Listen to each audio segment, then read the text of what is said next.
네, 노아에게 베풀어 주신 은혜 이런 제목으로 창세기 6장 8절에서 14절까지 오늘 본문을 함께 살펴보려고 합니다. 예, 우리는 어제 노아가 악한 세대 가운데서도 그 악한 세대와 함께 이 심판을 받지 않고 구원함을 얻게 되는 것이 되는 것을 보았습니다. 그렇게 이 노아가 악한 세대 가운데서도 심판을 그들과 함께 심판을 받지 않고 구원함을 얻을 수 있었던 것은 그가 그에게 임했던 하나님의 은혜 때문이라고, 은혜 덕분이라고, 말씀드렸습니다. 그가 하나님께 받았기 때문에 그가, 하나님과 동행할 수 있었고, 또 동시에, 당대 의인이요, 완전한 자라는 평가를 받고, 또 하나님의 이 의를 전파하는 삶을 살 수 있었다. 이렇게 우리가 보았습니다.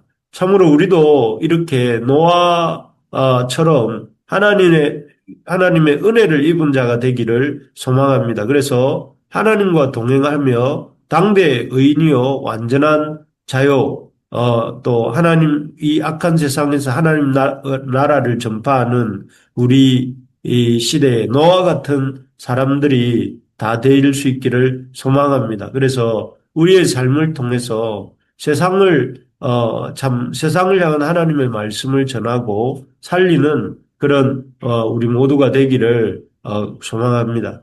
그러려면 이 노아에게 부어주셨던 하나님의 은혜가 무엇인가 하는 것을 좀 더 들여다보기를 원합니다.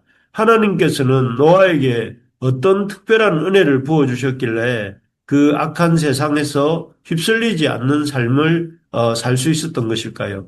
어제는 은혜라고 그냥 이렇게 살펴보았는데 그 은혜가 구체적으로 어떤 은혜였는지를 오늘 말씀을 통해서 좀 더 우리가 보기를 원합니다. 먼저 하나님이 노아에게 베풀어 주셨던 은혜는 간섭하시는 은혜였습니다. 5절에 보면 노아 시대에는 어제 읽었지만 오늘 화면을 보시면 노아 시대는 사람의 죄악이 세상에 가득하고 그 마음으로 생각하는 모든 계획이 항상 악했다 이렇게 하십니다. 그래서 이 노아의 시대에 사람들의 마음이 참 악하고 그 세상에 악이 가득했다 했습니다. 그리고 그런 악이 가득한 결과 11절에 보면 뭐라고 하는가 하면 그때 온 땅이 하나님 앞에 부패하여 포악함이 땅에 가득했다라고 또 이렇게 말씀하고 있습니다. 그래서 사람들이 마음으로 생각하는 모든 계획이 항상 악하고 또 그 결과 온 세상에 부패와 포악이 가득한 시대가 이렇게 노아의 시대였다는 것이죠. 그런 시대에 노아가 이렇게 하나님 앞에 의인이요 당대 완전한 자라 하는 평가를 받을 수 있었던 것은 그렇게 그 시대의 흐름이나 그 시대 사람들의 그런 이렇게 악함대로 살지 않도록 하시는 하나님의 간섭하시는 은혜가 있었기 때문입니다.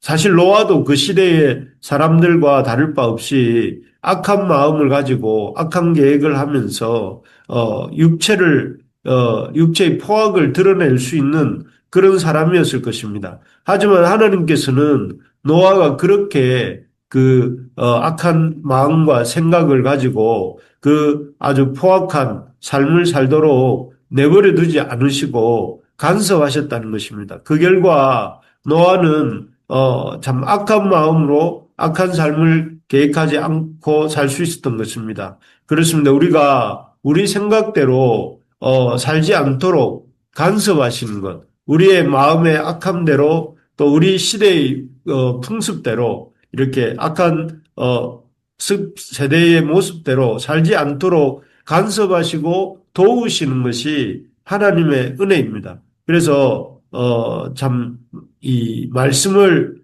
읽을 때든지 예배를 드릴 때든지 하나님은 우리의 생각과 우리의 본성을 간섭하십니다. 그래서 여기 8절에 보면 그러나 노아는 여호와께 은혜를 입었더라. 그 시대는 악하고 그 시대 사람들의 마음의 계획은 참 부패하였지만 그럼에도 불구하고 하나님이 그러나 하나님께서 노아에게 이렇게 노아의 삶에 간섭하셨기 때문에 또 그렇기 때문에 노아가 여호와께 은혜를 입었던 것이죠.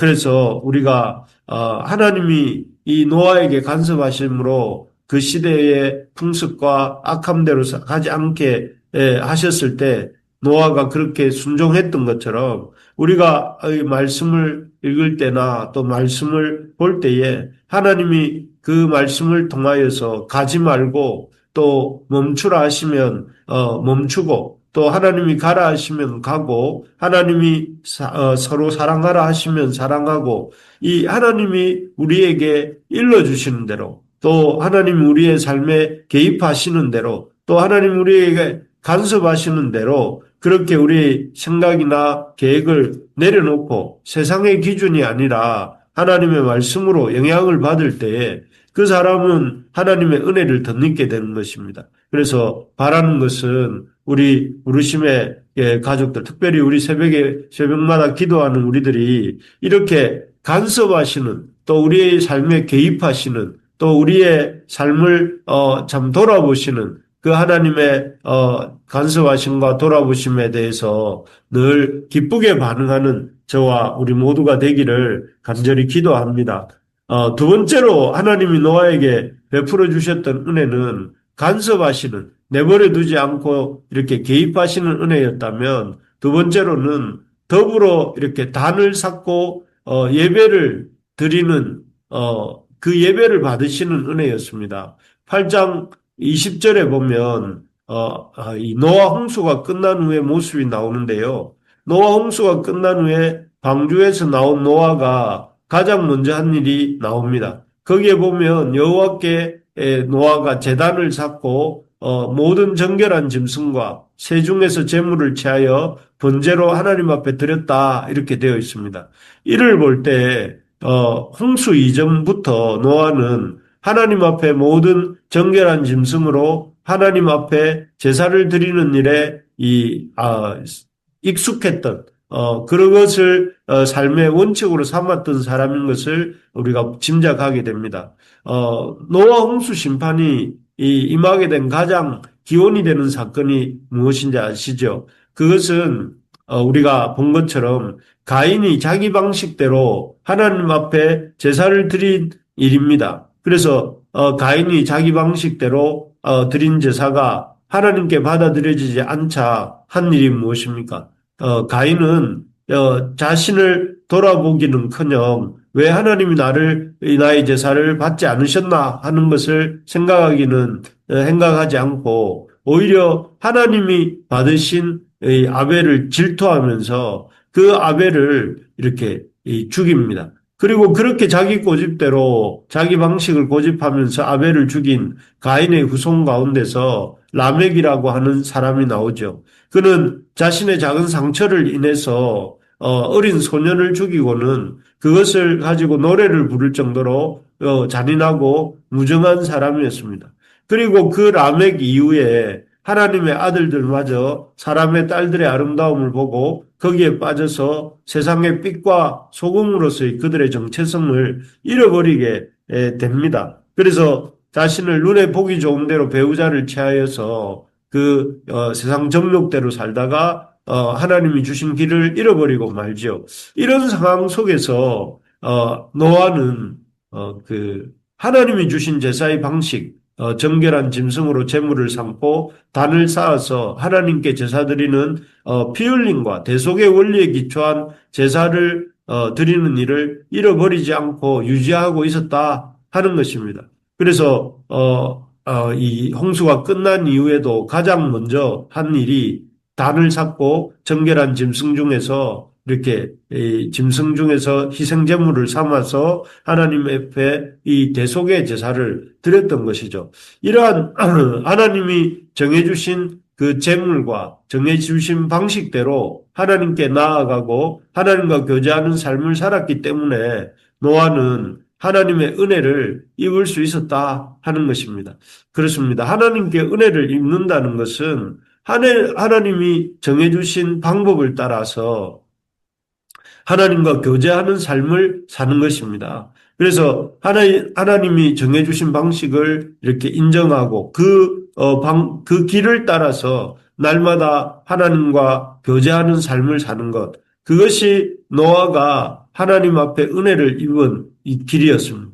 세상의 모든 사람들이 자기 방식을 따라서 자기가 원하는 제물로 하나님 앞에 나아갈 때에 하나님 앞에서 이렇게 이 행동할 때에 노아는 하나님이 정해주신 방법을 따라 하나님과 교제하는 삶을 살았고 그것이 하나님의 은혜를 입는 그런 통로였던 것입니다.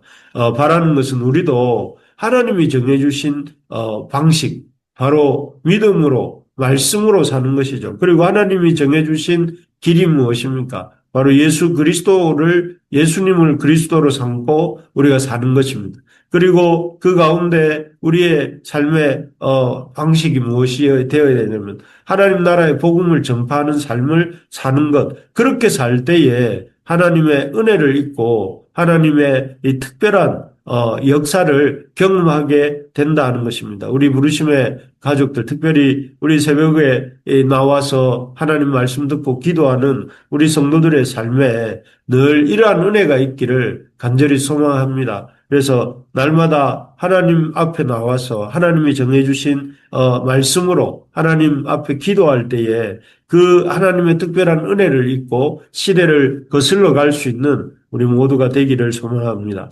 마지막으로 하나님이 노아에게 베풀어 주셨던 은혜는 개입하시는 은혜 그리고 노아가 드린 예배를 통해서 만나 주시는 은혜와 더불어서 이제 마지막으로는 이 하나님 노아와 동행해 주시는 은혜였습니다.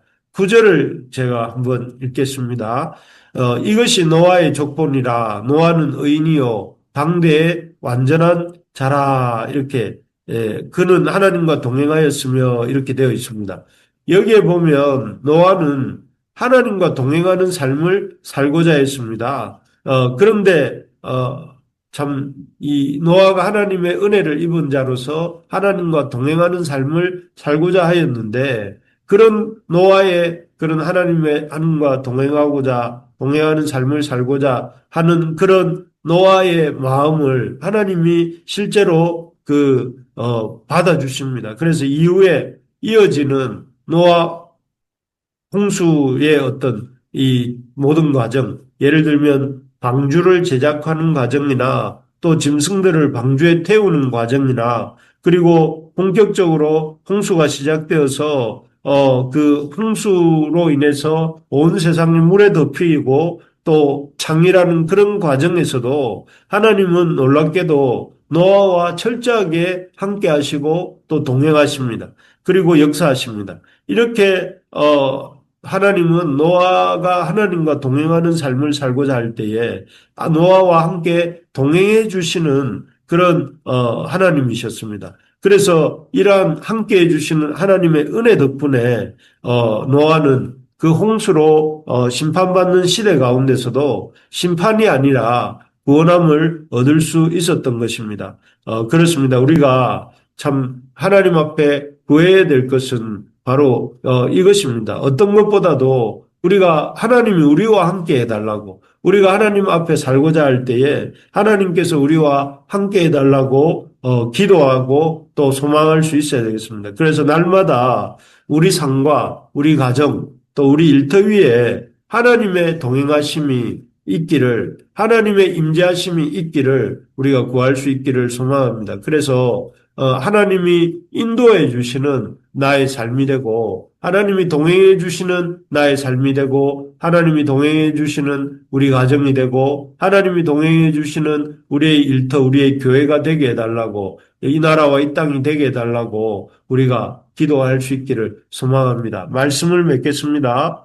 하나님이 은혜를 베풀어 주셔서 노아가 그 시대와 또 그 시대 속에서 완전한 자라 또 의인이라 이렇게 평가를 받았다 하는 것을 보았습니다. 그렇게 하나님이 노아에게 베풀어 주셨던 은혜가 무엇인가 하는 것을 오늘 구체적으로 살펴보았는데요. 첫째는 하나님이 개입하시는 하나님이 노아의 삶에 개입하셨고 그 개입하심 앞에 노아가 반응하였다 이렇게 말씀드렸습니다. 그런 은혜였다 말씀드렸습니다. 두 번째로는 이 하나님의 그 은혜는 노아에게 베풀어 주신 은혜는 노아가 노아의 예배를 기쁘게 받아주시는 은혜였고 또 그 예배를 통해서 노아 역시 하나님의 은혜를 받았다 이렇게 말씀을 드렸습니다. 그리고 세 번째로는 노아가 하나님과 동행하고자 힘썼고 그 동행하고자 하는 노아와 하나님이 동행해 주셨기 때문에 하나님의 은혜를 입을 수 있었다 하는 것입니다. 그래서 우리 모두가 하나님 앞에 참 이 하나님의 간섭하심 앞에 순종하고 또 하나님의 이 예배를 하나님 앞에 나아가서 드리는 예배에 힘쓰고 또 무엇보다 하나님의 말씀 앞에 참 하나님과 동행하고자 하는 힘쓰는 우리 모두가 되기를 주의 이름으로 축복합니다. 아멘. 아멘.